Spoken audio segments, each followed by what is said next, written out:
Eh, comme tu passes bien. Tu pourrais faire une pub pour boire de l'eau. Buvez Quoi, de l'eau. ça vous étonne, Alexis Campard qui boit un verre d'eau? Ça vous étonne, Richard Berry, qui mange un Sveltes? Je m'appelle Alexis Campard. Là, je sors un jeu chez Bad Test Game. Habituellement, je m'occupe du collectif Hot Fuzz. Donc, c'est le collectif des auteurs normands et des éditeurs. On fait aussi. On réunit tous les acteurs ludiques de Normandie.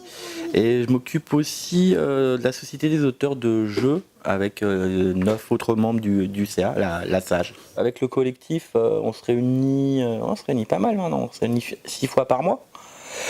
Et on fait des grosses sessions proto, quoi, genre 9h, 13h, on monte tous nos protos et puis les divers auteurs.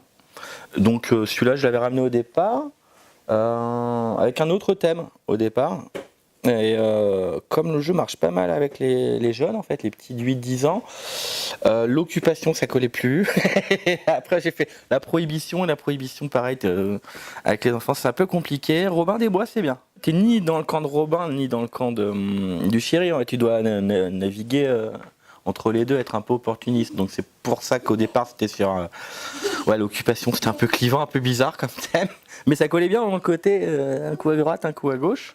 La prohibition, en gros, il y avait des policiers infiltrés parmi les moonshiners, etc. Mais c'est devenu un peu trop compliqué pour les petits. Là honnêtement, ça marche bien. C'est un jeu d'identité cachée avec un peu de déduction, en fait.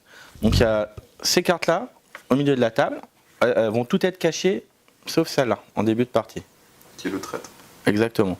À ton tour de jeu, tu as deux options. Prendre une carte, la regarder et la reposer sans rien dire, face cachée. Ou prendre une carte et annoncer un rôle. Donc, très classique, où tu dis la vérité. Tu fais un tour de table, tu regardes si tout le monde te croit. Si tout le monde te croit, tu reposes la carte sans rien dire et tu appliques le pouvoir. Même si c'était pas la bonne carte. Et si tu as menti, l'important c'est ce qui sort de ta bouche, pas forcément ce qu'il y a sur la carte. Si on t'accuse de mentir, là la carte est révélée. Si tu avais raison, la première personne à t'avoir accusé à tort perd une vie, sachant que tu as 1, 2 et t'es mort. Si c'est toi qui as menti, c'est toi qui perds une vie. Le principe, c'est que chaque personnage a aussi un petit pouvoir en fait. Donc j'ai dit qu'on pouvait avec n'importe quelle carte prendre une carte, la regarder, la reposer sans rien dire. Il y a 2 exceptions. Le traître, si tu le prends, tu le retournes immédiatement, tu perds immédiatement une vie. Et l'embobineur, si tu le prends, tu as l'obligation de mentir. Là, tu vas pas avoir d'autre choix que de prétendre être un menteur. L'avantage, c'est que si ton coup de bluff marche, tu vas pouvoir faire ce que tu dis, mais surtout dès que quelqu'un va prendre la carte, tu vas pouvoir l'accuser à coup sûr d'avoir menti.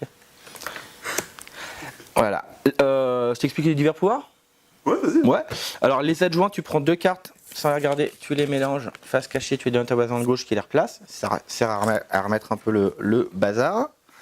Les paysannes, elles servent à rien. Elles obligent simplement le joueur à mentir en fait. Parce que sinon c'est un tour dans l'eau. La sorcière, elle est pas mal parce que tu la prends, elle, tu as le droit, tu la consultes. Tu prends une autre carte du jeu que tu veux, imaginons le traître. Et là, tu les replaces comme tu veux. Donc tu es le seul à savoir où est la carte piégée en fait. Le moine te permet de retourner une carte cachée vers visible ou visible vers caché. Les compagnons, tu rejoues. Et là, on arrive à ces 2 cartes. Le shérif et le Robin. Et Robin qui ont à peu près le même principe. Si tu les annonces, faut être sûr de ton coup, quoi. Si tu dis je suis Robin, ok, c'est que tout le monde te croit. Tu peux dire la vérité ou mentir. Là, tu vas devoir retourner les 3 cartes rouges, une à une. Donc tu en retournes 1, 2, 3, tu gagnes. 1, 2. À la deuxième, tu t'es planté, c'est pas une carte rouge, tu perds une vie. Il y a 2 manières de gagner le jeu, être le dernier encore en vie ou retourner les 3 cartes rouges ou les 3 cartes vertes. Donc les 3 cartes rouges, tu les retournes, tu gagnes. Si tu étais Robin, si tu es le shérif, tu vas devoir retourner les 3 cartes vertes. Là, je t'expliquais le mode individuel, qui joue à 2, 3, 4, mais à 4 joueurs, en fait, tu enlèves une des paysannes et tu la remplaces par l'aubergiste. Dans ce cas-là, moi, on va jouer en croisée, on va jouer à 4 joueurs, moi avec toi, imaginons les 2 autres joueurs ici.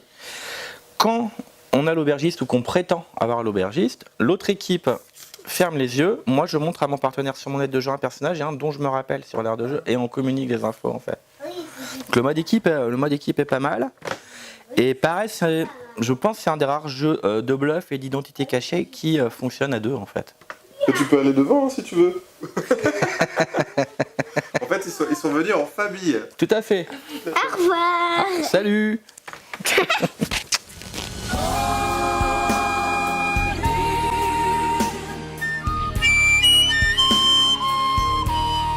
J'ai failli mettre mon t-shirt, les daltoniens sont des cons, mais tu sais, illisible pour les daltoniens. J'en ai un comme ça. J'avais acheté pour Sebduge. Je savais pas qu'ils avaient ça. Ah moi je me suis fait faire.